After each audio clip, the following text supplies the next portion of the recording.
All right. You guys are going to think I sound like a broken record, but look, it's what it is in the NBA, right? And it's about getting better, and the only way to do that is repetition. And, there's no magic behind it. We didn't do the little things well enough again tonight for 48 minutes. We played a really good second quarter and a really good fourth quarter, and we didn't do that in the first and third. And that's a championship contending team. They got MVPs over there, and it's a tough team to beat and defend. And again, I'm proud of our guys for sticking through it.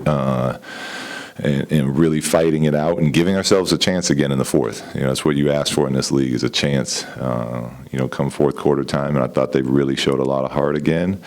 But we're not there yet. So we got to, get back into that gym tomorrow, watch tape, practice some more. It was really exciting to have Fox back. It's, no minutes restriction. That's kind of how we envision seeing the team go, all year, and it's nice to see that type of play by him back in our lineup. But again, that's for our staff is very exciting. For where we're gonna go. So tip your hat to Houston. They're a heck of a team and outplayed us tonight.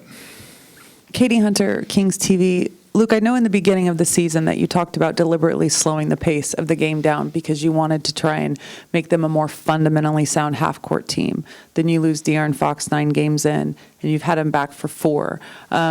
It feels like when he's on the floor, the pace is automatically improving, but it also feels like kind of towards the beginning of the season where they're struggling kind of with flow and the fundamentals in the half-court.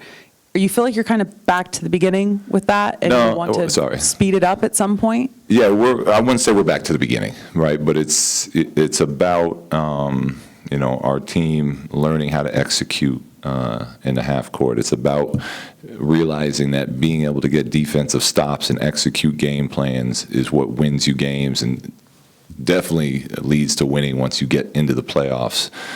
So it's focusing on that, and we've come a long way in that. We held Houston to 16 in the fourth tonight, and that team's pretty hard to stop. So, we've made big strides with some of that stuff, with some of the defense, with some of the execution of what we're trying to do.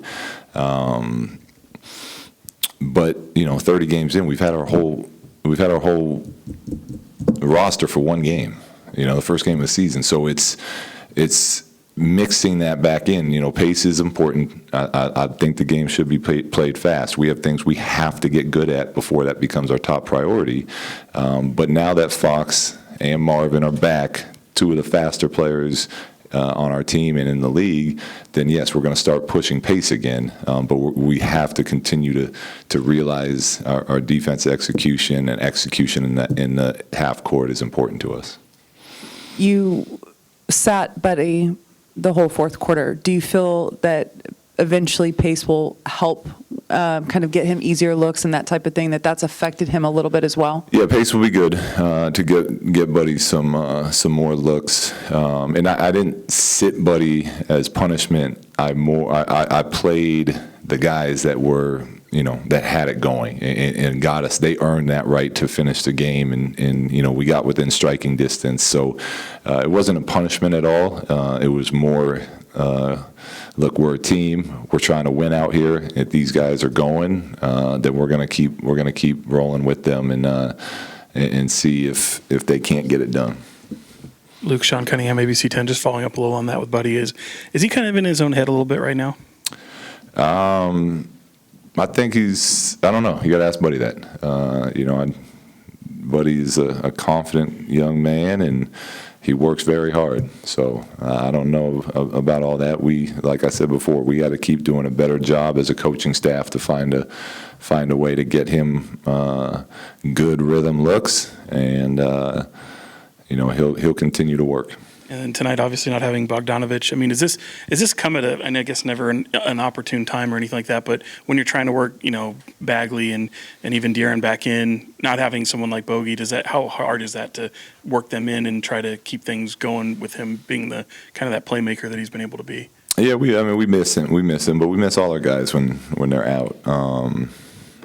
It's not ideal, but every team goes through their own things. It's just something that we have to figure out as a group, and we will. Luke, Jason Jones, The Athletic, just in terms of when you're going your lineups and trying to figure out offense versus defense, what's your thought process in figuring out, okay, do I want to go with maybe Trevor and Corey together, even though that may affect us offensively, yeah. but I'm going to need them to get some stops to try to get us back in the game? Yeah, that's pretty much it. I mean, it's a feel for what the game's going. Tonight we're not making shots and getting stops.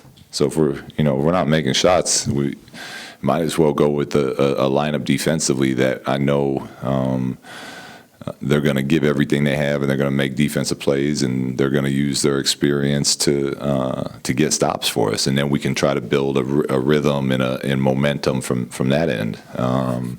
There's some nights that maybe we're getting stops, but we can't score the ball. So then you got to sacrifice some of the defense and get some more offensive players or shooters in.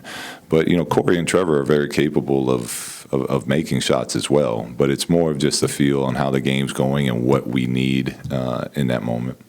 Luke, James Ham, NBC Sports. When you look at De'Aaron's night tonight and what he's done since coming back in the 4 games, is there something that stands out to you that maybe he saw during the time away that's allowed him to be more aggressive and on both ends of the court?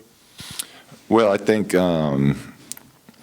again, that's probably a question De'Aaron could answer better. But I do know that when he was hurt, he was watching. He didn't travel a lot with us because of the amount of travel and treatment at home, but he was in that weight room every day. He got stronger.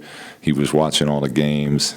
He was watching edits. I'm sure, knowing De'Aaron and knowing how he sees the game and how intelligent of a player he is, I'm sure he saw some of how we were playing and how that impacted the difference between winning and losing. So I'm sure, when you're hurt, you always use every opportunity to get better. And I think De'Aaron, his mindset has been really, really good since he's been back. It was unfortunate the first couple games for minutes restrictions, so we had to kind of pick and choose a little bit. But I've loved his aggressive play since we've had him back.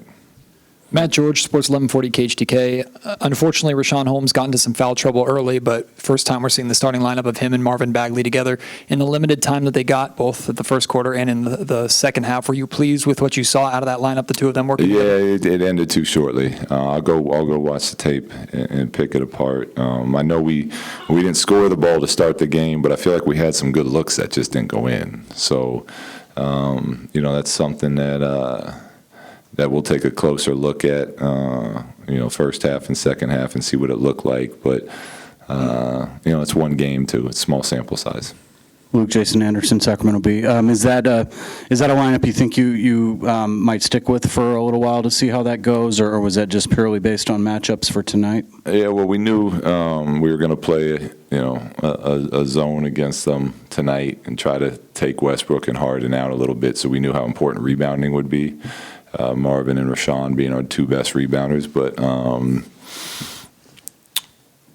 it's we'll most likely stay with it and give it a bit bigger sample size before we make any decisions long term on it.